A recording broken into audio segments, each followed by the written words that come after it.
What up, what up? Welcome back to a wonderful version of Streamlined Dungeons and Dragons, where we were going to have a special campaign of just a quick little bit of this, little bit of that.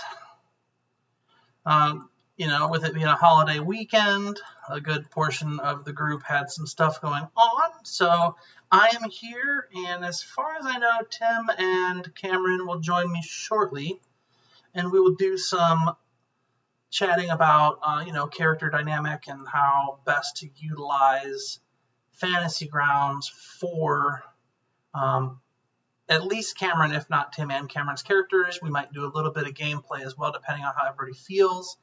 It's going to end up being a short session tonight because of the whole fact that, most of the team is just not going to be here tonight. So I'm here to say hi to everybody and to facilitate some happiness in regards to, a little bit of Dungeons and Dragons and some Streamlined, and just having a regular old good time in general. And hopefully, they show up shortly. I literally just walked in the door.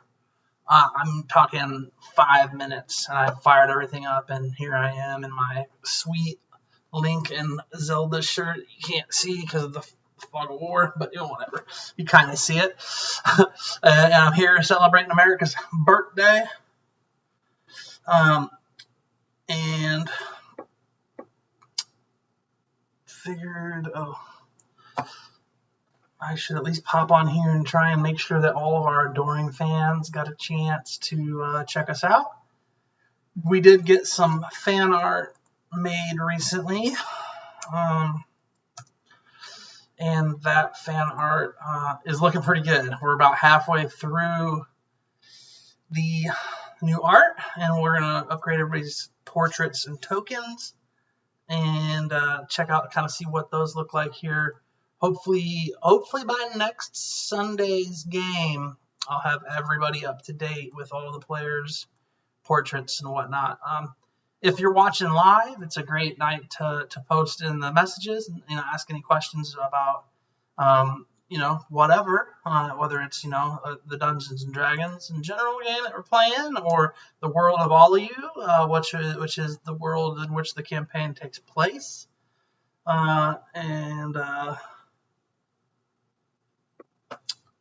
that's kind of where we're at. I am pumped to see everybody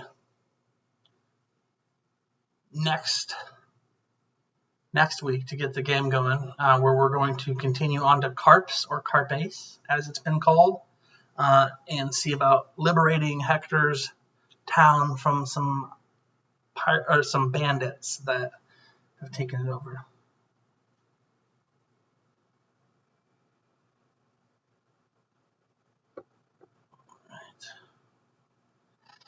Looks like that's loading. Let me check it. Okay. Let me make it bigger for you guys. I did update some of my gear. Hold on one second. My child is calling. Yeah? Okay. I am on the screen. Oh, okay. My kid is getting ready. We spent the day at the pool today. At one of my old coworkers' houses, actually his sister's house, where we swam, we ate barbecue, and then we went and saw Minions, which I slept through because I was tired, so I slept through it, which was fun. Didn't hate that. Let's go back. Lost me. Let's see if I can make it a little bigger.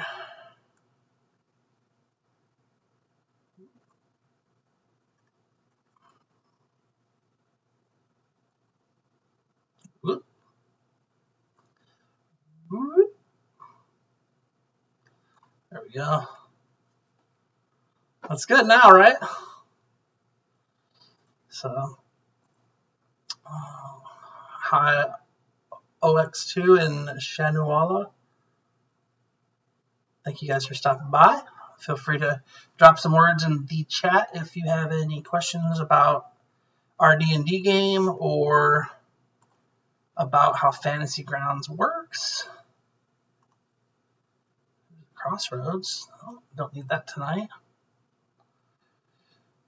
We have the old card base image. This was the original one we had here. Let's see this token.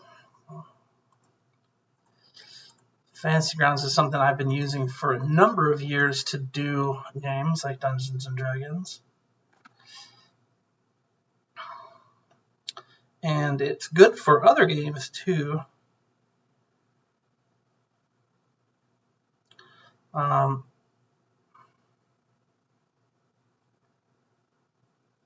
one second.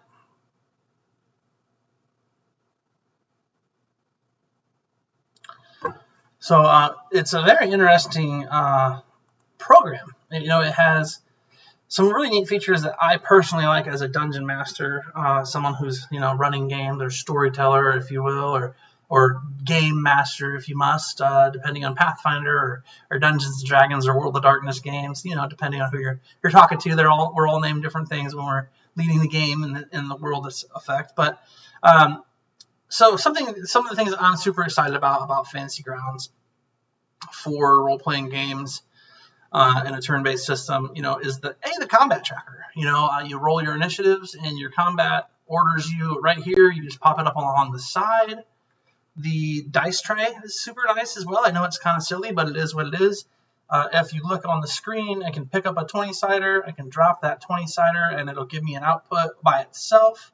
Or in the instance that I have a character, let's talk about Cackle for now. We'll just go ahead and play with Cackle for a minute. If I have a character, doesn't have anything in there for this character. The other character, though, Marvin, I think he's more fleshed out because he's a goblin with some stuff. Don't show the team, but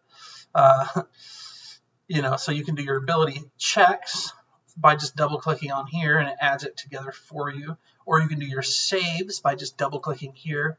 So it's really a very viable tool when it comes to utilizing the different, you know, aspects of a game, you know, and things you need. Like there's your armor class right here, and if you need to adjust it, you can just open that up and put your armor base and your extra miscellaneous in, or there it shows your speed here. It has your hit points here, wounds and temporary hit points, your hit dice if you have them, and you can change those too, like with this, by the class. You know, it has tokens and portraits. Technically, the portraits are supposed to be, I believe, the display up here, and the tokens are supposed to be the tokens on the map, but I'm just using the same. You can essentially drag and drop everything that you do in here on the screen. It's not necessary to do a lot of extra stuff. But here, let's just real quick, we're going to just use Hector because I know he hasn't taken any damage. So let me go ahead and do this. I'm going to click on here, and I can click on, I'm just clicking on their token to open a map for my Dungeon Master screen. See if it works. It should. Oh, they're not on there. So I just basically search for the image real quick. It's carps, carpes, carpe diem.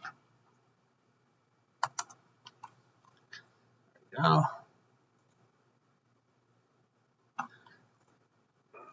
Hey. Hey. Just going over some What's up? Fantasy Ground hoojity boojities, you know. Yeah.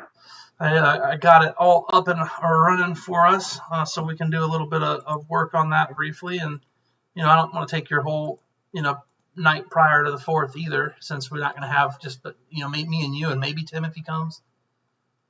And Tim's coming up right now. Okay, cool.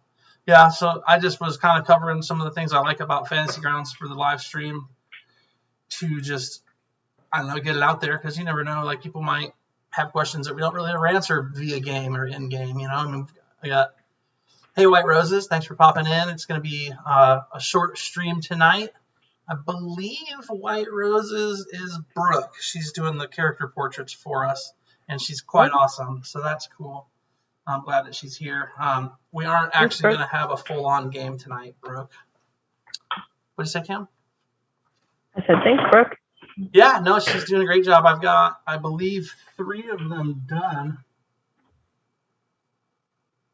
And she's working on the gnome now, and then you and Tim are the last ones to get finished. So, well, that's pretty sweet. And I've already got your, character descriptions myself. I haven't actually sent them on. I'm just sending them one at a time to her. But yeah, what I was doing is I was going over Fantasy Grounds a bit. So, I mean, once you're fully in, just let me know. It looks like you connected and disconnected. I don't know if you... I'm checking for updates right now. Okay. Yeah, that's... It wasn't blinking initially, and then it was, so. Yeah, that sounds like Fantasy Grounds. But here we go. I'm going to just kind of talk to the stream for a minute here and kind of go over some things. So you see I've got Hector and Marvin, and I'll zoom into it. I got Hector here. He's the young, new, self-declared mayor of Carpace or Carps. Cackle is the raven companion, familiar for Rigby. And then Starvin Marvin, the goblin cook for Borla / Barbarian Bacon Enterprises that the team of adventurers had set up, is right there. And that's a portrait there, Brooke, that you might find a little interesting considering you're making portraits. So he's kind of a fan favorite, and I have this one done up already of him, and it's pretty funny. He's kind of he's a little scrappier than he was when we first started the game. I give him a couple upgrades because he's been doing some boar hunting, adventuring, and whatnot on the side. But back to kind of what is really neat is say, Hector's here. I, as the dungeon master, can control Hector and all his abilities right from my screen, or I can control Marvin. So if it's Marvin and you're the character for Marvin, here he is. Here's all his beefiness, and his actions will show up right here. He has a longbow, a vicious cleaver, and here's his added damage. Now, I believe I don't need I think I can do another damage type bonus and just do 7 and write magic in here. And now I don't need to have this, but I think the vicious cleaver, if I remember correctly, only actually is vicious when you roll a 20. So that's why I have it set separate, because if you roll a 20, they just add this damage.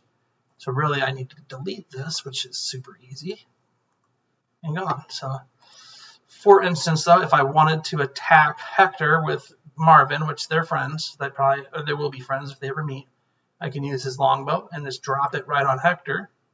It'll roll a nat 1, so Hector is not within 5 feet of him. I'll make sure of it by moving him over just a little bit. But so he missed, so that was that. And then I can just click this and go to the next turn. It's Nevermore's turn. I have control of him here. He probably doesn't have any actions because he's a familiar. They can't attack. So unless I was delivering a touch spell, I would just click that to go back to Calcine and kind of go through things. Are you fully in? Are you still going, Mac, Tim? Still logging in. Okay. Hi, Tim. Hey, I'm in. Not much. Happy pre-4th of July or whatnot. You guys do anything fun? Yeah, just running around today and got some Roman candles we might shoot off tonight. We'll see. Gotcha. I went over to Jeff's. Who's Jeff? Jeff Lewis. Oh, nice. How's he doing? He's doing well. It was just every year he has the 4th of July party, so we did cannonballs in the pool, ate a bunch of smoked foods and stuff, and then we went and saw the Minions or whatever. Minions? Minions, the new Minions movie. It was an hour and a half long. I slept through it. Nice. It was a good time. $10 well spent. Our kiddo's obsessed with Despicable Me right now, so that's very relevant in our household. Very, very relevant. So McAteer or Cam plays Jilsara Hawk, our rogue Eladrin elf archer type as of currently. We're going to discuss tonight kind of what the plan is for her, if that's the way she wants to keep it, or switch it up. I'm a relatively lenient dungeon master in the sense that, even Evan's character used to be a ranger, and we decided he wanted to be a bard, and we just made it work in game. So if we need to do something like that, we'll do the same thing. And then Tim plays Magvaris, a human cleric to Parago, the Lord of Life. He's the Lord of Life and Healing in All of You world. Looks like you guys are still working on getting in. I'll do a little more messing around here. So we're back to, Marvin's deal. He's gonna. We'll be on Hector at that point, won't we? Because Marvin already went. He goes before. So Hector. Looks like we're both in. Huh? Looks like we're both in now. All right.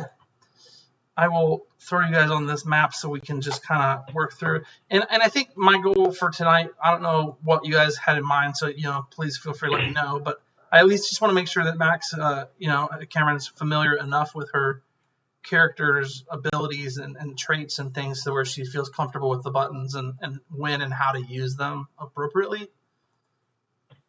But what were you guys thinking? Because obviously it's just the three of us. So yeah, that's what I'd like to focus on. I don't really want to stream my inability to play my own character though. So maybe no, it's more just figuring out the mechanics of Fantasy Grounds. I think it's helpful for them to be able to see. I mean, anyway, and two, the nice thing is it'll be saved. So if you're ever like, what the hell did he say? You can look back on it. So it'll actually be helpful. And we're here streaming, so. Oh, world, I am terrible at it. So hey, yeah, that's all right. I mean, this is your just for full disclosure. This is Tim's fourth campaign or third, and Cameron's one less because I ran was it 20 people? I think a 20-person one shot where we had 3 dungeon masters, 3 tables, and then we were really super violent with it, and whoever didn't die or get killed off in the beginning 3/4 of the game combined to the final table at the end, and I thought that went marvelously. It went really well, and it was a good time. That was in person, which was easier than online sometimes. But that was both of their, I think, first experiences with Dungeons and Dragons. And since then, Tim has been in a couple of different one shot or slight adventures or long adventures with me running games, and then Cameron finally, after much cajoling from her beloved husband, sidled into my DMs and said I'd like to play as well. She didn't slide into him; she sidled into him. Sidled. I think that's a word. Also sidling. A little sidling. But I've got Carps as the map up just for mechanics reasons. Hector is going to be the bad guy. I'm going to get rid of Marvin and Cackle because they're irrelevant currently. Hector isn't necessarily the bad guy, but he is tonight.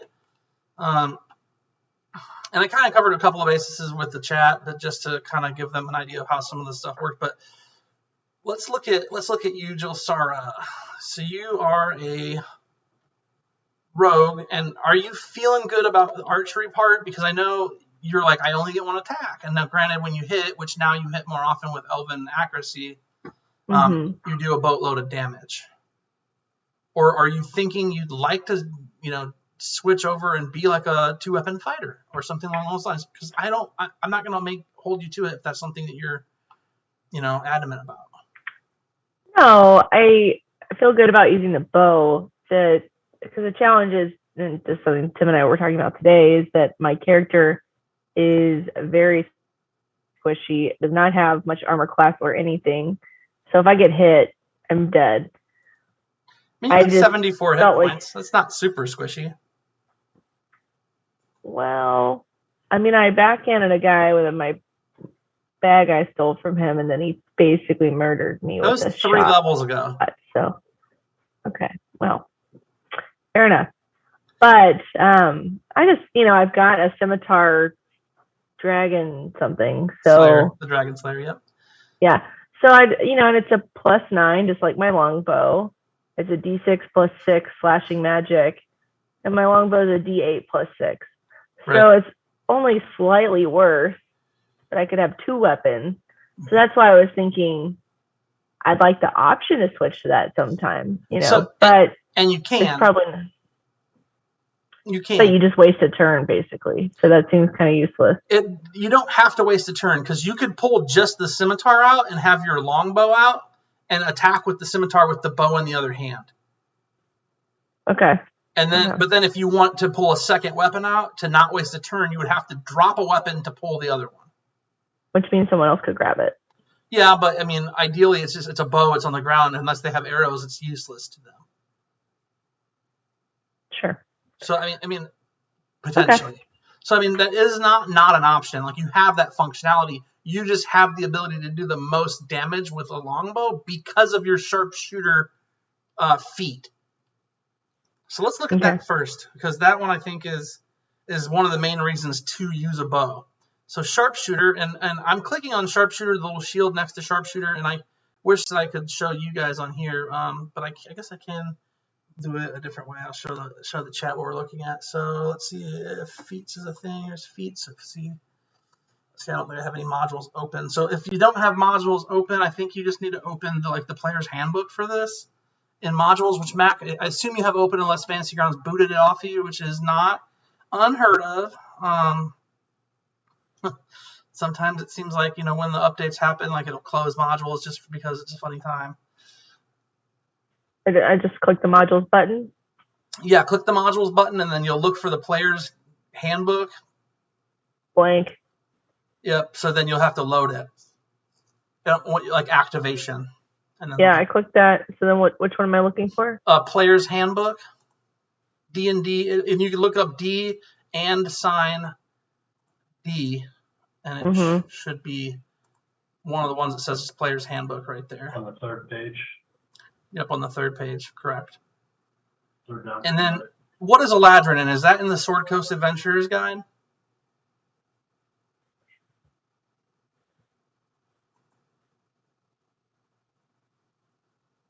I sort of think it might have been.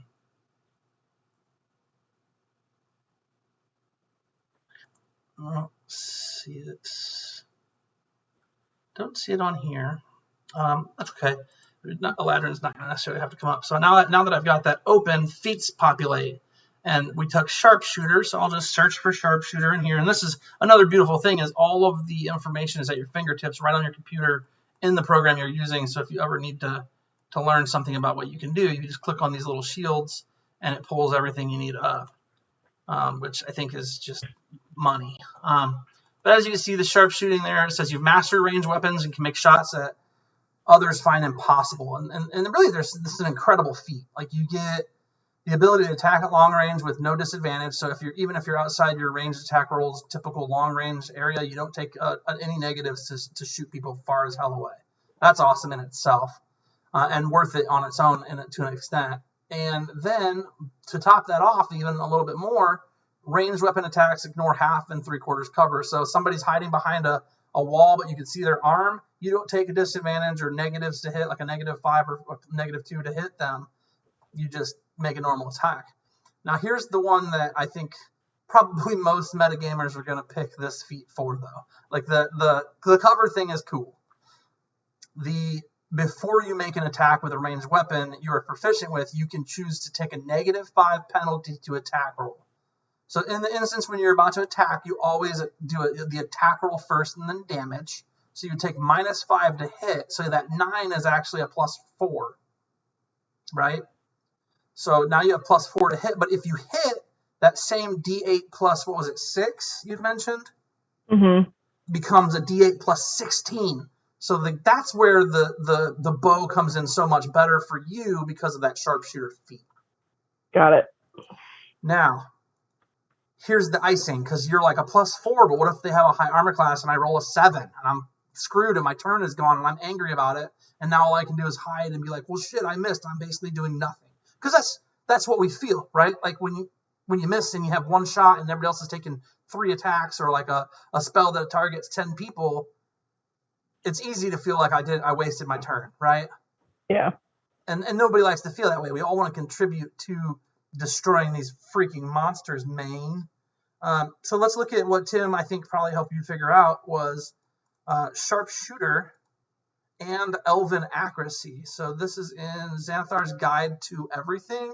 So if you don't have the module for Xanathar's Guide to Everything unlocked, you have to go back into modules, back to activation, and look up for Xanathar with an X. So it'll probably be the last page. I assume, yeah, so there it is. Got it. Xanathar's Guide to Everything for players. Pop that bad boy open, and then we can look up Elven Accuracy, which is a great combination feat to go with Sharpshooter, Tim. So if that was something you found or looked up with her, because I know you like to look into stuff, good choice. Are you caught up with me? Should I go ahead? I'm opening it up right now. Okay. So I'll just start reading it. The Elven Accuracy is super cool because, as everybody knows, like Legolas in Lord of the Rings is shooting off elephants' trunks. He's hitting every shot, like just classic book stuff. The elves just don't miss. Their accuracy is legendary, as this says, especially archers and spellcasters. So you have uncanny aim with attacks that rely on precision rather than force. So you gain the following benefits. You gained extra to your dexterity, intelligence, wisdom, or charisma by 1. And then whenever you have advantage on an attack roll using any of those, you can re-roll one of the dice. So that means if I'm hidden and you have I have advantage, I can re-roll 1 dice. So is that a new thing like this week? Because I feel like I've never been able to do that before. Correct. You just added that with the last level.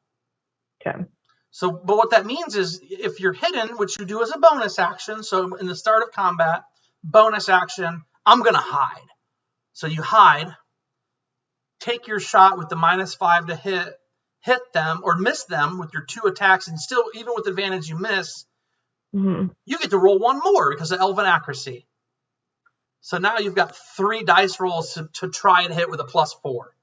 So it's even better than that, actually, because even if she hits with her advantage, she still gets to roll another d20 to see if she gets a critical. No, that makes sense. Wait, say that again? So even if you hit with your advantage, your first attack, you still get to reroll one of your one of those dice to see if you can get a d20 or a 20 a nat 20 or a critical hit. So it gives you basically three chances to get a critical hit every time, regardless, and 3 chances to also hit. So yes, it's a +4, and the first one's just 2 dice at advantage with +4. But then the third roll is still just +4, but you have 3 chances at +4 versus just 2 chances if you're hidden. So whenever you're utilizing an advantage, that is going to be key. Now this is something I was looking at your character on that I think maybe there's room to change, and this is something that you'll have to want to do, and it's not something I would force on you. Currently, you have a climb speed because you took Thief as your rogue archetype. So you took Thief, and another one that I was looking at that I thought would be maybe a good one to have to help you kind of ramp up critical hits and things like that and do more damage would be Assassin.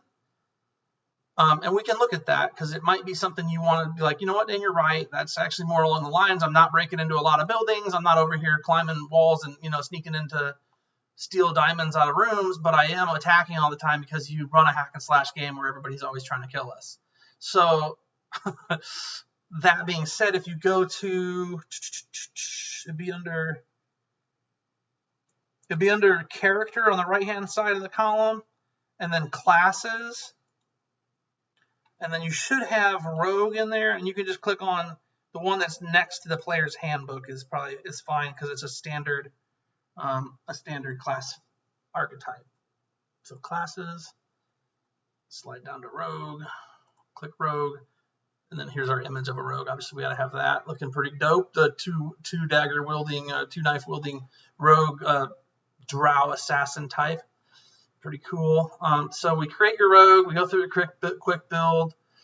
You took folk hero, I believe, for your background too, which is fine. For some reason, you're a folk hero even though you're a rogue. I mean, you're basically Robin Hood. In your description you sent me the other day, you basically said, I'm stealing from rich, wealthy fucks and giving it to people who need it, and it actually can't do any better. So you're basically Robin Hood, right? So thief, yes, I get that.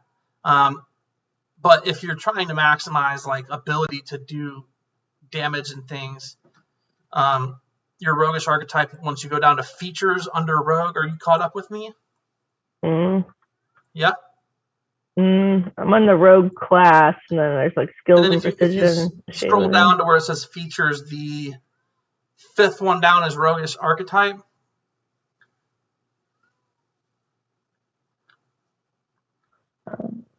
And just I don't see that. it'd be under. It literally says. Here we go. I see. So roguish archetype. Click on that. It's not going to show you. It's going to tell you the ones that are available in the player's handbook, and that's thief, assassin, or arcane trickster. Now, depending on which one you choose, which they're all at the very bottom of the page under roguish archetypes, each of them have different, possible cool things going on. The thief one that you took currently, you get fast hands, so you can disable a device or, use your thieves' tools to disarm a trap or open a lock, or take a use object action as a bonus action. So that's kind of nice. That actually might make it easier. I'd have to think through, you pulling weapons out and how that could make it to where you could get your 2-weapon fighting going faster because you have the fast hands as being a thief.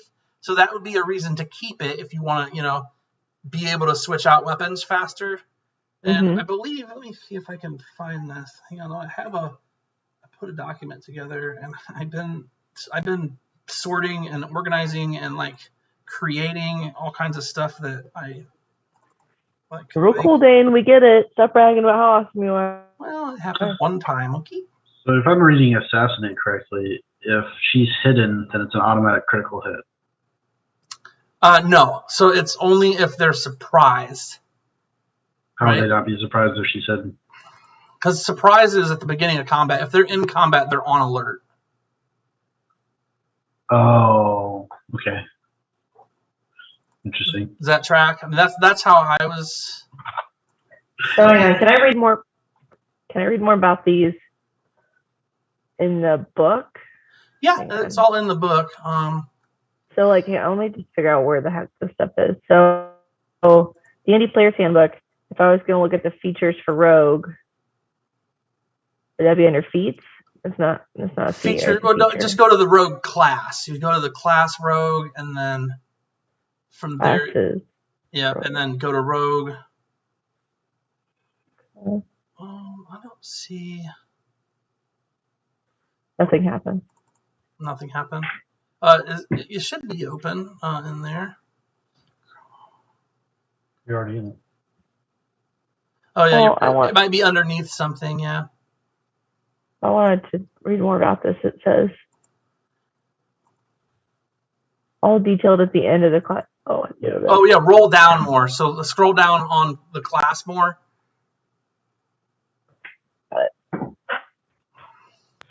I'll be honest, I don't really see a huge benefit to picking Assassin. I didn't catch that. What did you say, Tim? I don't see any huge benefit to picking Assassin. You get a chance to get an extra critical hit of them getting a combat before, but other than that. Yeah, so, I mean, you focus on hard killers, bounty hunters, stealth, poison, disguise. So out the gate, you get disguise and poisoner kit, which is fine. Assassinate, you score against a creature that is surprised. So here's the thing, Tim, and this is maybe the part where it makes sense. She's a ranged attacker. They're surprised if she goes in combat before them. So the first round of combat, if she goes in initiative before them, they're still considered surprised until their turn. So she's pretty much guaranteed to get a critical hit the first round. Yeah, so I mean, it's essentially a critical hit out the gate at least once. So I mean, there is benefit there, and if you add sneak and critical to it, that's a shit ton of dice to potentially the head guy, or And if that's huge. If she's, I don't know, if she's hidden, I mean, and they never see her, if she rolls a killer stealth, I would entertain the argument of, yeah, they're in combat, but she's coming from the left-hand side and she's been hidden this whole time. I would entertain the conversation about that on a case-by-case basis to give her that. You know what I mean? What's Supreme Sneak for Thief? That's dope, right? I mean, did you get extra? Well, Death Strike is what you guys are talking about. Assassin. Oh, because this is a 17th level thing, so I'm nowhere near that. Got it. Don't scroll that far, Cam. You aren't that cool yet. You're getting there. Starting at third level. Well, you get infiltration expertise next level, which is, I mean, it could come in handy if you guys end up having to infiltrate any kind of society places. You guys can spend time and essentially create an identity for yourself to, yes, I'm, Sarah Jill Hawk.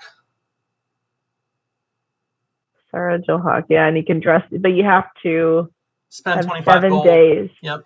And 7 days. So that's like, 6 years in our world. Well, no, because you have to understand downtime runs a little differently than in-game mechanics. Like when we're like, okay, we camp for a day, like is different than when we get to a town and we're actually at the town for a while. And I haven't done a lot of this with you guys. We've kind of just off the board said, yeah, just buy some stuff that you're wanting. Like these are available.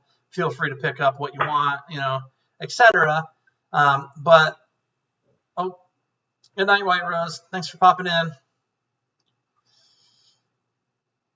But yeah, she's awesome. She's doing really good work on some of these characters. I'm looking forward to seeing the rest of them. Doing the Lord's work. Doing the Lord's work.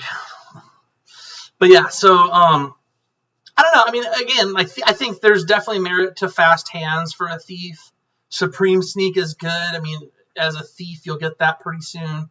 But then, if you want a critical hit on a creature, basically every combat when there's a bunch of creatures, you get at least one critical hit right out the gate, as long as you hit them. Yeah, I think Assassin makes more sense. I don't think the Supreme Sneak is a big deal because she's planning on getting Boots of Elvenkind quickly, which will give her advantage on all stealth checks. Jeez, regardless of how much she is. She'll be unstoppable. Yeah, that'll be another thing that'll help. Yeah, so because I'm thief right now, that's why I have the climb feature, the second story work, or whatever it's called. Which, I mean, I like having a climb speed. I think that's pretty awesome. I mean, you can climb rocks, you can climb a tree, you can climb a house, and you have a normal speed, and you don't half your speed. You're pretty quick to do that. But then again, we have a wizard who can just cast fly on somebody, or you know what I mean. It just sort of depends on how much we use that. Whereas I feel like, especially since we've been playing, a lot of what we do is fight. Yeah, I mean, we get in a lot of battles, and having a critical hit in your pocket for the figure out who's in charge, and be like, oh, that guy looks like a real piece of work. I'm gonna go ahead and put an arrow in his head. It's cool that they use magic device, so it's a 13th level. You learn enough about working things of magic that you can improvise the use, even if they're not intended for you. So you ignore all class, race, and level requirements on the use of magic items. What is that from? It's a thief class specialization. That thieves use magic device. Oh yeah, that's at 13th level. 13. Yeah, that's pretty cool. I mean, it really is going to boil down to what you want to do. I mean, you got your character's a boss already. Sharpshooter and Elven Accuracy means that it seems, and obviously I'm going to say this, and then you'll never hit again. But it seems like there's no reason that you shouldn't get a decent hit in most rounds with 3 dice to roll every round if you're hiding. And you do tend to hide. Now, the downside to hiding in the beginning of a round, every round, and then attacking is that you're going to take more damage because they're going to see you. Because when you attack, that's why she shouldn't hide at the beginning of the round. She should hide at the end of the round. So her first round is going to be a normal attack, and it'll be a guaranteed critical. As an assassin, yeah. As an assassin. And then she can hide at the end of that round, and then she gets sharpshooter for the rest. Yeah. So maybe my character's story is more along the lines of, I stole from the rich to give to the needy or weak, and just infuriated me to the point of, now I just wanted to kill them. So I became an assassin instead for the money. I went off on my own on an adventure and met this group of crazy people that I went Or today. maybe in your stealing from the rich to give to the poor, you came across a nobleman doing some dirty deeds done dirt cheap, and you're like, I guess I'll just murder your ass. And you decided to murder him, and because you murdered somebody of high power with no fear of retribution, you became a legend to the locals for taking out the evil, sheriff of, Nottingham type fucker, I like that. Can you type that for me? Because I'm not going to remember that, but I like that. I mean, essentially, you assassinated a real dillweed of a nobleman at one point in time and cleared up a patch. This was my story to begin with. Yeah, I got you. Yeah. It's also recorded, too, so you can type it word for word later. But hopefully that helps, to make an idea on that. So do you have a decision? Do you want to go ahead and transition over to being an assassin versus a thief? Or do you want to stick with thief to get used magic device here in the near future? Or how are you feeling? I'm thinking go to assassinate. Okay. Well, I'm just trying to read some character for you on the stream, so you don't have to do it, I'm going to just do it for you. Also, too, so that I can show the stream how it's done in case somebody wants to see that, you know. So, and I'm going to talk through it. So if you want to follow along, you can make one too. It doesn't matter. We can both make one. So I just go to character. I go to characters. I click on the little green plus sign to make a new character. A little unnamed character shows up, and then it's in order. So we go backgrounds. Under character in the bottom right hand corner of the screen, we go to backgrounds, and we slide on down. And you're wanting to stay with the folk hero. You like that, right? Yeah. Okay, and then I need to look at your character. You got survival and animal handling from being a folk hero. So that's it. Your folk hero stuff's done. The only other thing you can do on backgrounds that maybe you'd want to is I think there's personality traits you can get and put on your sheet. So there's like on the very bottom it says suggested characteristics. I think you might have already chosen these at one point. I just don't know what ones you chose. Where would I find this stuff so I can be looking at it too? Oh, absolutely. So if you go to the right-hand side of the screen down to where it says character, and you make sure that's opened, and click backgrounds, yep. And then look for folk hero and click on folk hero. I see it. Okay. Once you're in folk hero, it'll at the very bottom of the screen. If you just scroll down to it, there's table, and it says personality trait, ideal, bond, and flaw.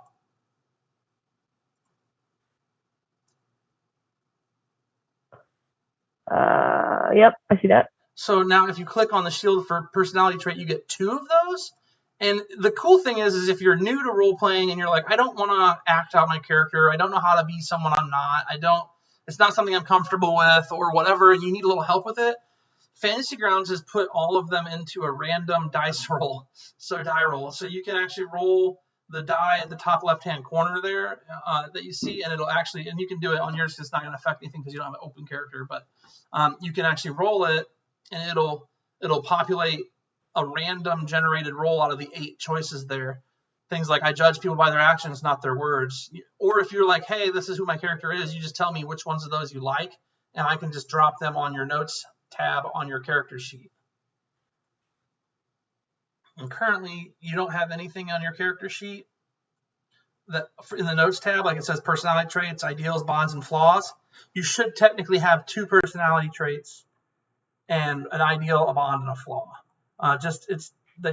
It's something they typically have, that D&D 5th edition put in there to help people figure out how you respond to certain situations.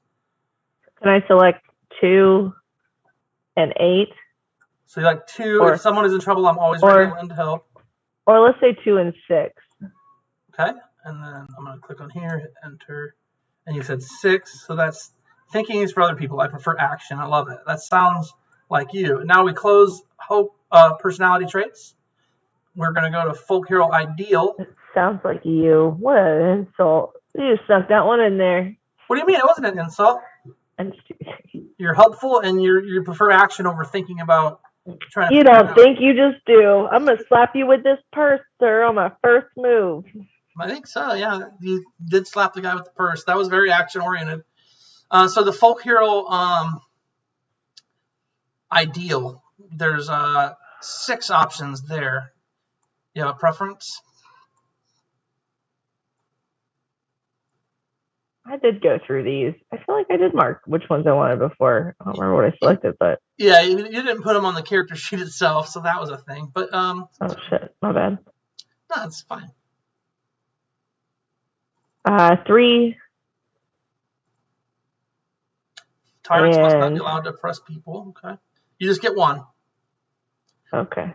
And then we go to bond, which is the next table. Same thing. There's a list of 6. You get 1.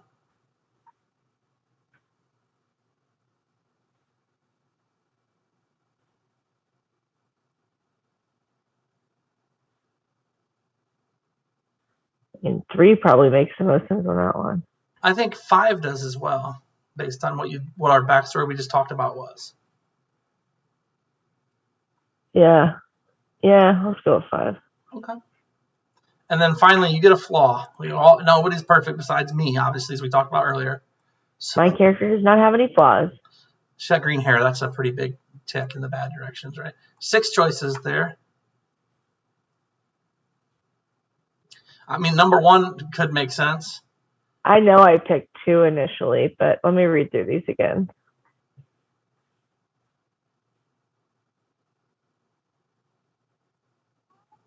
Huh. I think that Webb is 4. Yeah, I think so too, based on his now potbelly and loss of hair. I love that his character has kind of changed and developed into. Is that seriously his new portrait? Yeah. I thought that was a joke. No. King of Nightmares. So funny. I hope everybody watching is super stoked to see these new portraits because they are money. And to be fair, Fagner Lincoln did a great job on the portraits we have. I'm not discounting them by any means. I'm still a big fan of what we got. But these new ones will be fun to switch it up to. They're more like a gothic oil painting style than kind of a cartoony, like realistic cartoony type style. So it's cool. How about flaws? Did you see one you liked? I feel like 2 is still probably the right call there. Okay, yeah, you're definitely blind to your shortcomings. You're like, I think I should have been able to hit him with my weapon. I don't know why it didn't work. What an idiot. I'm amazing, so why wouldn't I hit him? I am God's gift with this bow. I am God's gift with this bow. Beware, knave. I come to kill you. That should be part of my character description. I am God's gift with this bow. I'm God's gift to what now? With this bow. That's going to be my character sheet now. Is she crying? Is she crying? No. Oh, it's not allowing me to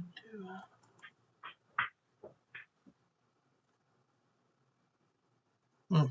Okay, well, that's fine. So then we got that done. And then you can put, gender, age, weight. We've got your female. Punch it in real quick. You're not gender fluid like the one lady or the one person last week. You're 110 because you're an elf. Type, you're 5'10". You're pretty tall. Only 120 pounds. You're pretty lean. You're a medium-sized creature. Your alignment appears to be maybe chaotic good or maybe neutral. Probably chaotic good.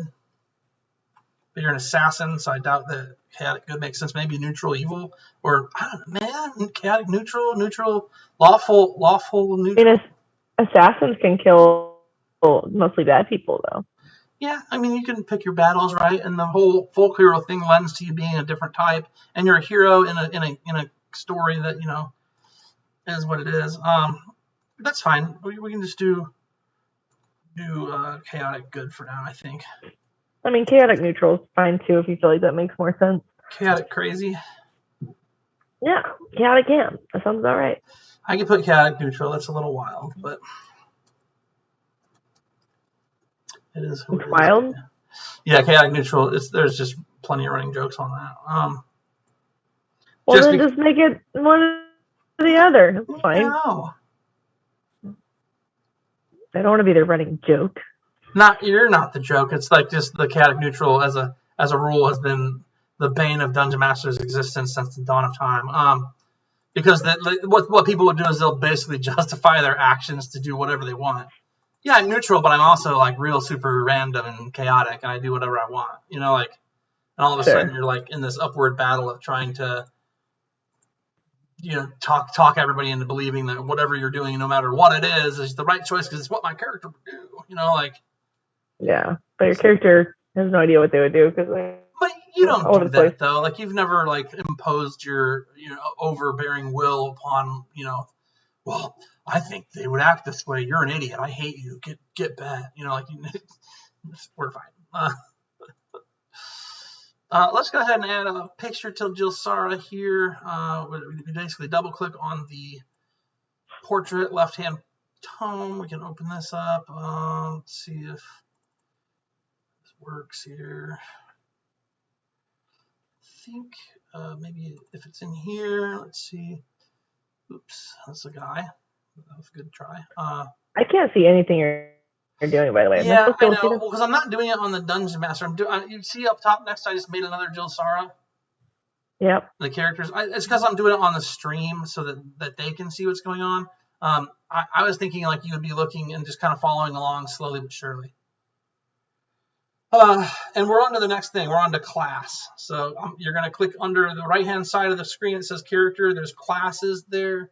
We're going to go to rogue, and just what we do is we just drag the shield over to her, drop it on, and then I need to look at you here and see what skills you took. You get 4 skills. You got animal handling and survival from being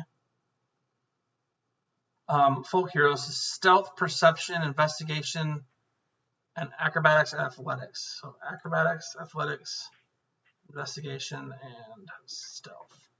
And then perception somehow got in there, but I think you must have got one of those at another time. So we'll get to that because you're going to level up. So that's level 1, and you're level, what, 9? Mm-hmm. So I've got to drag this over 9 times. 2, and it auto adds abilities and stuff, but at 3 we choose. There's actually more. Oh, you know what? We should look at this just real quick. So if you look under roguish archetypes, this is in. Where's this in? Where this is coming from? It might be Xanthar's Guide to Everything. If you open that, there's what's called Scout. So let me. I don't know where that is. Let me see if I can find it for you so I can have you look at it too in case that's what you'd rather do. Classes. Josh's guide. Yeah, Xanthar's Guide to Everything. Is where Scout is? Okay, cool. Thank you. So if you go to Xanthar's Guide to Everything's version of a rogue, there's a Scout on there, and that was another one I kind of considered might be a thing. You're skilled in stealth and surviving far from the streets of the city, allowing you to scout ahead of your companions during expeditions. You rogues who embrace this archetype are at home in the wilderness and among barbarians and rangers, and many scouts serve as the eyes and ears of war bands. Ambusher, spy, bounty hunter, these are just a few of the roles scouts assume as they mess around in the world. There's a quick picture for fun. At level 3, you get skirmisher. So starting at 3rd level, you're hard to pin down. During a fight, you can move up to half your speed as a reaction when an enemy ends its turn within 5 feet of you, and it doesn't provoke an attack of opportunity. So what that means is, say we're in battle, you've got your bow out, and you're at disadvantage if you're within 5 feet of somebody, right, to shoot them with your bow because you're an archer. Mm-hmm. So if they get up in your face, you can use your reaction, which is basically you get one of those every turn to you react to somebody else's action. You can move up to half your speed to get away from them at the end of their turn. Okay. So that's kind of nice, and they don't get a free attack on you when you do that. So that's kind of nice because it keeps you away from them if they're melee fighters, and it allows you to keep shooting without the disadvantage. Let's see what. Where is this vampire book? I don't see this in the module activation. Vampire book? Xanathar. Yeah. I was like, vampire. I think you already opened everything. it. I was like, what? Oh, yeah, I did. Okay. Sorry. I definitely heard you guys say vampire. I'm like, okay, it was fucking weird. Very close. I think he's a beholder, but or something like that. You get survivalist, which means you get nature and survival. We already have survival, but you'd get double survival, or something. It'd be if you already have it, your proficiency bonus is doubled for any ability check you make that uses either of those proficiencies. So it kind of doubles up on your survival because you already have it. Superior mobility, which you would have as well, means you get extra 10 foot of swimming, climbing. Oh no, you get basically 10 foot extra movement. So I mean, there's some reasons there, at least up to there. But I still think maybe Assassin's the way. But I don't want to just corner you and say this is the one you're taking. You know. Yeah, let me read it right now. I'm there now. Well, what if I want to be a swashbuckler? Yeah, I mean, all of these are open. I mean, they're all open to you. I was just I didn't want to have you go through 100 things. But I mean, swashbucklers are pretty cool too. But that's probably more of your sword type than archery. Yeah, no, I'm good. I'm not gonna switch that. I mean, Scout's cool. Ambush Master at level 13. You have advantage on initiative rolls. And the first creature hit during a round of combat becomes easier for you and your friends to strike. Attack rolls against that target have advantage until the start of your next turn. That's kind of cool. Which means you'd get your even if they weren't with allies, that you would get your sneak attack damage on them, which, I mean, could be pretty brutal.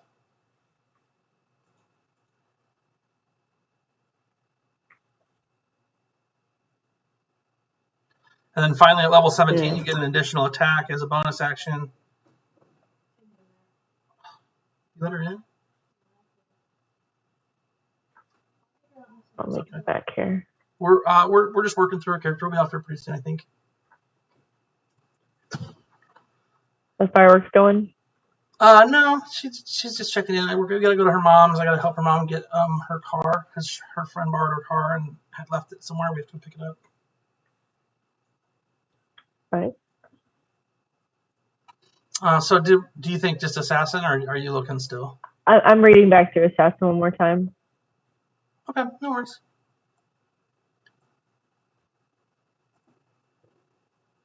Okay. Yeah, I could be an anointed priest trained to exterminate the enemies of their deity. Is that basically you? Yeah, I mean, that's kind of what Magmaros does, yeah. I'm good. I'm good with assassin. Yes! Stick with that. I knew it! So that means level 3, level 4, and I'm just all I'm doing is dragging and dropping the rogue class onto the class bar over there to get you up to level 9 really quick. Because that is where we are, and I'll probably just transfer all your stuff over there here eventually too. We're supposed to be level 9? Aren't you guys level 9? 8. 8. Oh crap, are you sure? Mm-hmm. Shit, I just did it too. Ugh. That's okay. I will fix it. For now, I'll just leave her at level 9, but I will fix it. Just leave me at level 9. We might be at level 9 after we beat your little undead horse. Yeah, good luck. They're not that big a deal. They're more because you guys just had battle and you're weakened, so they're testing your divination wizard out. I've only used like 2 spell slots. Yeah, it's going to be quick. It should be quick. The next 2 battles shouldn't be too bad. The one in town could be bad. Who knows? He's saying he's not giving us any points, basically, for it. No, I have them all set up aside already. You're good. You're good. So this level 9 one is your new one. I'm just I'll fix the level 9 and make her level 8 later. How about I just turn into a monk? You want to take a level in monk? Just forget everything we've done. Just make her a level 8 monk. We'll just figure that out from there. We'll just go with that. So one of the nice things about Fantasy Grounds is it'll auto-populate some of your stuff, like the longbow +1. If I just drag it and drop it on your inventory, it shows up, and then your actions, it should say +5 plus D8 +1, but it's not accurate because we didn't do your race yet. So let's see, you are an Eladrin elf. I don't even see my bow. That's not, I mean, it's not on the new person. Be right back. So that's classes. I need races. So now we're going down to races. We are picking Eladrin, and then quick question, Tim. When did you guys pick the feats? What levels? At the ability adjustment levels? Yeah, the ability. Yeah, what was it? ASI ability score improvement levels. Yeah. Yep. Okay, we got Eladrin. So there we go. We click Eladrin, and now so Eladrin is going to populate. And then I'm not going to work through all this. I'm just going to punch in her numbers on my other sheet here. I'm sorry, I didn't do it on the main screen, everybody. I did it on classes, but races is all I did. I just dragged over the elf from the Dungeon Master's Guide and dropped it right there. And now I'm going to just populate her abilities, which you could do by just clicking here. And I'm going to copy them from her old sheet. I actually don't need to even take the level off. I just won't give her any of the bonuses of the level until she gets it. So we just leave it. So I'm, low key level 9. It says level 9, Dane. I'm pretty sure I'm level 9. I'm gonna do level 9 stuff and just feel justified in doing so. But as you see, I give her a long. Well, you can't see, but if you're watching the stream, you can see I give her the longbow, and that automatically populates in her actions of +10 to hit, a D8 +6. Is that right with what we're supposed to be at? Let me look. It's not showing that for me yet. Let me refresh it. Nope. I see dagger, scimitar, spear. There we go. This is +11. Yep. I've got a rapist and a longbow. That's with the magic arrows. Were the magic arrows +1 or +2? Plus. I had some that were +2, right? Yeah, well, you had a +1 longbow, and then you had some magic arrows. Yes, the magic arrows were +2. The bow is +1. Right. So, longbow. But I should have 3 of them left because I grabbed 1 back. Yeah. But you have it as I have 2 left. I'm gonna unclick it. Nope, when you attack with them, they automatically click off. Well, I unclicked it and then I got clicked again. I hadn't done anything yet.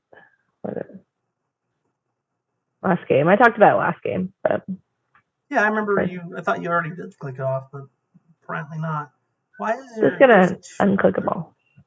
I see 2 regular longbows. I think I stole your longbow off of your character. Let me do it like this. Okay, here we go. So yeah, your longbow +1 on its own is +9 to hit. Your longbow +1 with magic arrows, which is +2, is +11 to hit. So your to hit with the magic arrows is higher than anywhere else. Okay, so I'll save those with the magic arrows for the opportune time. I understand the difference now. So, okay, let's kind of talk through this then if now is a good point to do that. So let's say that I want to attack someone and I'm hidden. Then I would click advantage and then just click and drag the die of the plus. Where'd it go? Where did my bow go? You had 2 bows in there a second ago. One that was magic, one that wasn't. I'm adding them to the new sheet for you. Oh, okay. I'll just click and drag the dice of the bow I want to use over to the combat tracker. Yeah, so the picture of the person you're attacking on the combat tracker, or onto the dice tray, or onto the map to the person you're trying to attack. But I wouldn't actually do that first. I would hit advantage if I was hidden, and then I would need to hit -5, and then drag over the bow for the roll, so that I'd have +4 really. And then if I don't hit, then I can roll again, 1 dice. Right. 1d8, right? And then if I miss again. No, you roll a 20-sider to see if you hit. I can roll a 20-sider. Actually, what I put in your flowchart, that you can attack again just normally without advantage. That's basically you have to reroll one of your dice. That's what you do. But if you hit, then you just roll a d20 because that's going to determine whether or not it's critical. Right. Okay. So if I'm hidden, I select advantage. I'm going to hit the -5, and then I'm going to roll my hit, my strike, whatever, my bow. And then if I hit, then I roll a d20 to see if it's a critical hit. Right. Right? Right. That sounds right. If I don't hit, then I just click and drag the bow again to roll all those dice again. If you don't hit, it's always just one extra dice. Yeah. It's always just one extra dice. So I wouldn't click and drag that again. I would just roll another d8. A d20. Again. A d20. Just not at advantage. It's not an advantage. For the second time you roll, it's not an advantage. And but then if I miss again, then I get a 3rd chance, you guys said. Well, you get 2 chances. If you're at advantage, you get to roll twice at the same time. And if that hits, that's great. You would only roll another dice just to see if you could do a critical hit or not. Mm. And then you know what we're talking about when we say roll a d20, right? Yeah, the 20 dice. Yeah. It looks like you're at +10 to hit with the longbow without the magic daggers or magic arrows. I'm going to add the magic arrows to your new sheet to see how those come up. So, but if I miss, then I would roll the D20 die. You roll the normal attack again without advantage. I would roll the D8. No D. What D8? That's her D8 damage. is what my bow does. That's if you hit. If you hit, you roll the D8. Okay. So again, I'm just asking for functionality, like to make sure I'm doing the right shit in the moment. So if I miss, then I need to actually click and drag the die button over to combat tracker again from my bow. The exact same thing you had just done. But not the -5 again. The -5 again. You have to do. So I have to do the -5 again. Okay. So if I have it, so if I'm hidden, I advantage -5, do my bow. If I make it, I roll a D20. And then if I don't make it, then I just do the -5 again and roll again. And if I miss that, then I'm done, or I get a third one. No, you just move and hide. You essentially get two potential attack opportunities. The first one, if you're at advantage, you just roll 2 dice. On a normal turn, if you're not hidden, though, you don't get advantage, and you only just get the 1 die. So if I hit, I roll my D20, then it makes it potentially a critical hit, which would, either way, though, because I did the -5, then I would get a +10 for my hit, for my damage, right? Right, you get the +10 because of that, yeah. So when I'm going to roll my damage, then I'm going to hit, I'm going to click and drag this. Is it this right here? The first thing you're going to do is apply your sneak attack thing. Apply my, okay. And then in the modifier field, you have to click on it and then type in 10. Because there's no 10 button. Yep, that's right, okay. You can punch 10 right there, yep. And you can set the +10 modifier tab at the bottom if you want it. But I can only do the sneak attack if I hit with advantage. Or if you get, which I also put if they're engaged with somebody else. Right. If they're looking to get married, you get the sneak damage. I'm just breaking up the marriages left and right here. Okay, so I hit my sneak. So if I hit, I roll my D20. Then I make sure I have sneak attack selected, and then to do my damage, if I don't have an easy button down at the bottom, then I just click and drag this, right? After you put the +10 modifier, yeah. After I put this +10 modifier. Yep. Yowzers, guys. Okay, I think I got it. Well, can we practice? Yeah, absolutely. Let's use Hector. So, I'm just gonna take it to your turn real quick. So, essentially, did I shoot someone? I need to shoot someone. Yeah, I think you do too. You're probably gonna kill Hector real quick, but I'm gonna murder Hector. Well, let's start off like it's real. Go ahead and both of you can just roll initiative.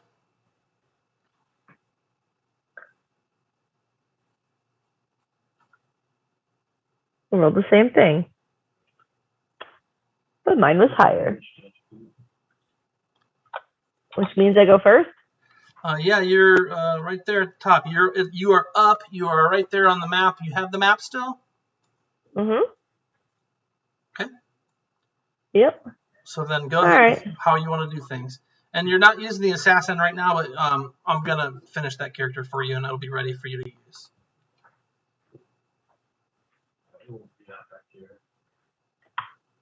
There we go. Okay.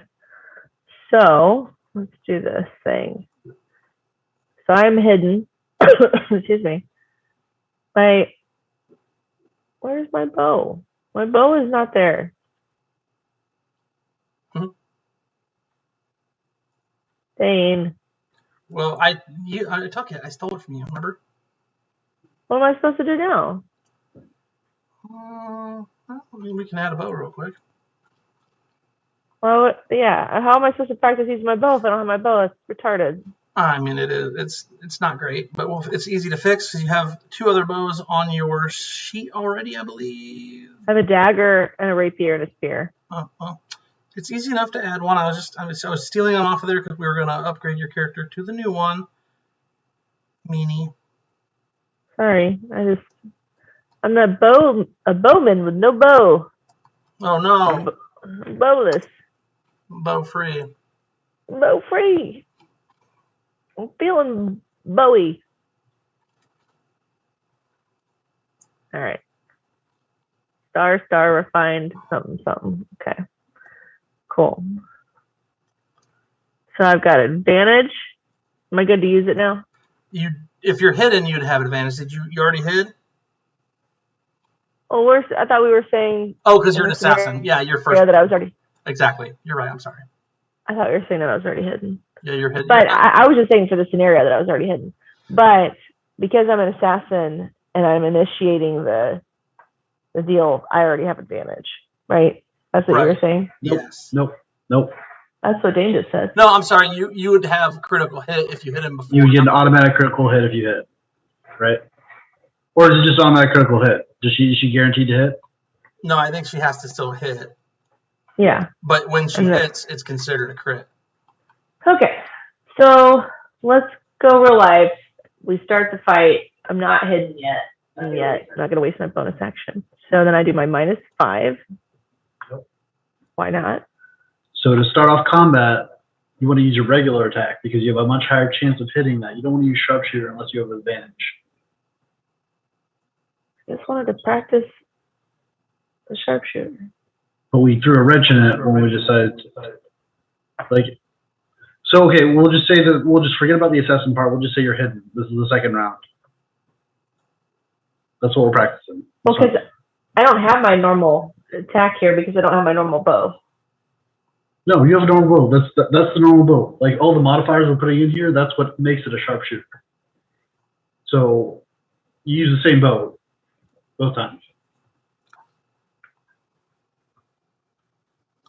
You have to be able to use the normal attack as well because that's going to be the first attack as an assassin. Will be the regular attack, and it should be a regular attack when you start off combat anyway. Okay. Or if you ever fail a stealth check, then you also have to use the regular attack because you don't want to use sharpshooter unless you have advantage. Probably because it's harder for you to hit with -5 to hit. You know. The odds of hitting with sharpshooter are it's not worth using. I guess I don't understand now what the difference is between sharpshooter and regular attack. I thought so a regular attack, when you roll, you get plus. Currently, you get +9 to hit with your regular attack, right? Right. So with sharpshooter, you subtract 5 from that to hit them. If you use it, you don't have to use it. You just have the option to say, you know what? I see a bead on hitting them really well in a very vital spot. It's going to be a harder shot, but if I hit it, I'm really going to damage them. So, okay, so let's just start. Let's do a couple of rounds then. So we'll say that my first attack, I'm not hidden. I don't have advantage, so I'm just gonna do my normal bow. This horrible is a miss, and I get to go again, right? That's it, because you have to be at advantage to get the extra dice. Okay, that's terrible. All right, well that was a good waste of a turn. Just re-roll that. I mean, we're not actually playing. It's never going to happen. 3 is done. It's not an existent number. 8. What? 17 misses? He's got some pretty healthy armor on. Jesus. Do it again. There we go. Terrible. All right, so now you've hit him. You get an automatic crit. So I think, and I don't know. So I think if you hold shift, maybe, and then drop your damage down, it should automatically. But you want sneak attack first. Correct. Yeah, right. You have to click the sneak attack. Yeah, sneak it. Which now these buttons look all weird. Does she get sneak attack? She would. Yeah, because he's surprised. Yep. And I don't have a sneak attack. It's at the very bottom. I'm changing it for you. The very bottom, there's just one button there, so I'm gonna go. Yeah, the buttons are all gone. I know. There's mode and there's display at the bottom of your page. When you're looking for these buttons, it needs to be in combat and actions or standard and actions, depending on what you're doing. If it's in preparation, you lose some of the stuff. It actually opens more stuff up, but the buttons go away.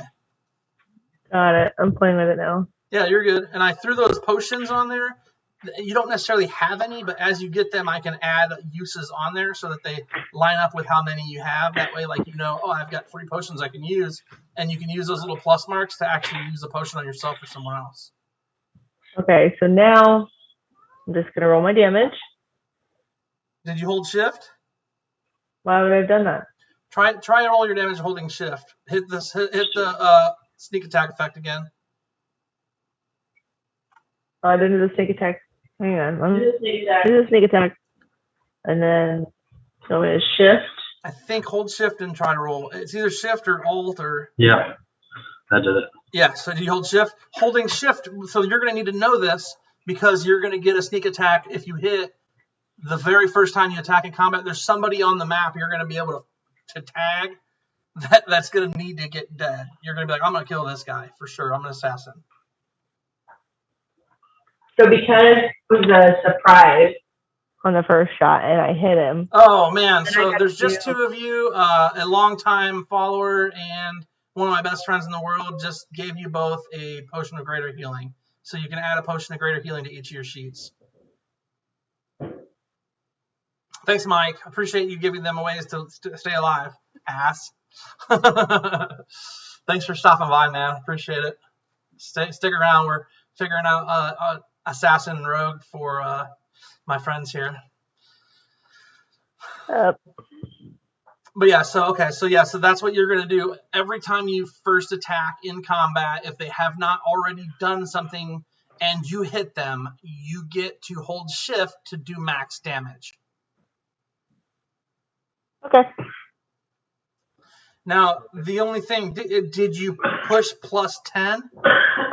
Mm-mm. Because I don't have that set up on there now. On your old sheet, the one you're probably... She wouldn't get to because I wasn't a sharpshooter. Yeah, that's what I was going to say. We did this first turn as just regular attack versus sharpshooter attack. So you've done the one regular attack. Do you want to take a turn and then it comes back to me? Or do you want to just... I'm going to run in circles. I mean, unless Tim really wants to do something, which is fine if you want to try and destroy Hector, I think it's more valuable to give you a chance to figure out your stuff. Yeah, let's not waste a bunch of time. I'm sure you want to watch fireworks too. No, okay, so I just have stuff to do. Okay, so let's do this once, and then I think I'll have gotten it. So, and I would have hidden at the end of that. After I hit him, I would hide. Let's say I actually hid because that was horrible. That's horrible again. Jesus Christ. There we go. Actually, so now you're hidden. Okay, so then it's my turn again, and I've got advantage, and I'm at a -5. So you don't have to punch. This is where Megan set this up for you. So instead of having to type -5 and +10 into the bottom left-hand corner there, and having to type that every time, she set up buttons for you. All you have to remember there's already a -5 box in the bottom, so. Huh? There's already a -5. Right. This just puts it on and applies it as a button versus having to use that button for the 5, but the 10 doesn't exist, so she can get used to using her sheet because it's on the same thing as sneak attack. There's sneak attack, and then up above that under feats, you'll see it says feat sharpshooter, and then there's 3 little walkie guys. 10, -5, and something about half and 3/4 no cover. long range disadvantage, and you ignore cover. So if I was using line of sight rules, Fantasy Grounds has, which is amazing, where it makes it where... And I can just click that button and ignore you. Right, basically. But you always attack first and do damage second. So I know it's backwards on there. I'm not sure why. I'll have to see if we can move. I think we probably can switch where they are, but I'll work on that. Okay, so I'm going to click it to try it out. And it's applied, and now you just make your attack at advantage because you're hidden. So you have to hit advantage. I already did. 2 That's 1s. horrific. Why is my rolling so bad? Okay. You rolled 2 1s. Great news. You get to reroll 1. You get to reroll a normal attack at -5. So you're still at sharpshooter, so make sure that effect is still on you. Okay. I never clicked sneak attack before, so you don't click sneak attack until you hit. Yep. Cool. So you shouldn't have done that yet. This is good. Well, I didn't. So I don't have to click -5 this time. You would still do that though. You do. It's the same thing. It's just 1 attack. The funny thing about this though, Dane, is if can Webb allow her to reroll both? Since she rolled 2 nat 1s? Gets 1 per round. Okay. If they're within 30 feet. Hit. So good news. Yay. You missed twice, but because of your elven accuracy feat, you got this level. You actually rolled a 17, total of 21 with that +4, so you hit. And it's the first attack, and say it's the first attack in the action. Now you're going to hit the +10 sharpshooter damage button, hold down shift, and click your damage after you've got sneak on there as well. So add sneak, add the +10, hold shift, roll your damage, and just murder somebody. Assassinate them, if you will. Oh, I clicked control. Shit, hang on. Let me try that again. Oop. It looks like you added the... Oop.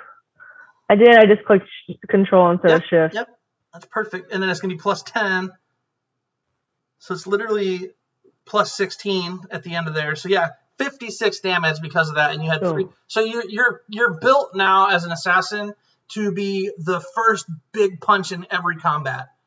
You know, like as long as you have advantage, you have 3 dice rolls to determine whether you hit or not. With not a great bonus to hit with the +4, but 3 +4 attacks. If one of them hits, you're golden. I like it.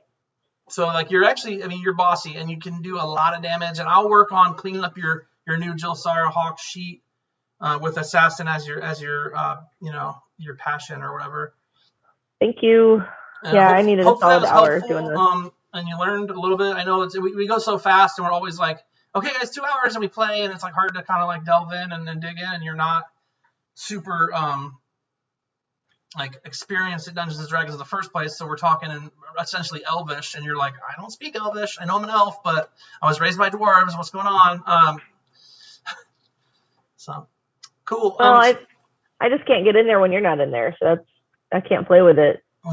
So, but well, I'm off this week, helpful. so if you want to get in later this week and just mess around and look at stuff and whatnot, we can. And it looks like you did a lot of damage to Hector. He's really hurting. He looks like an old Asian woman, by the way. I know. I just don't have a good picture of the kid. Maybe Brooke will slap together a child for me. He looks like an old Asian woman. Go take care of the kiddo. Take care of the car situation. Yeah, no, totally cool. I appreciate you guys, taking the time out of your 4th of July weekend to check out, your character and kind of get it all kind of squashed away. And I look forward to next Sunday when we pick back up. For those of you new and old people watching and following, tell everybody, get some more followers. There are some subscriptions this way if you really want to be cool. We're going to have a hell of a good time next week. Love. Happy birthday, America. Tell Lydia we said hi. What did you say? Tell Lydia we said hi. I will. She's a goofball. See you guys. She is. We love her. Bye.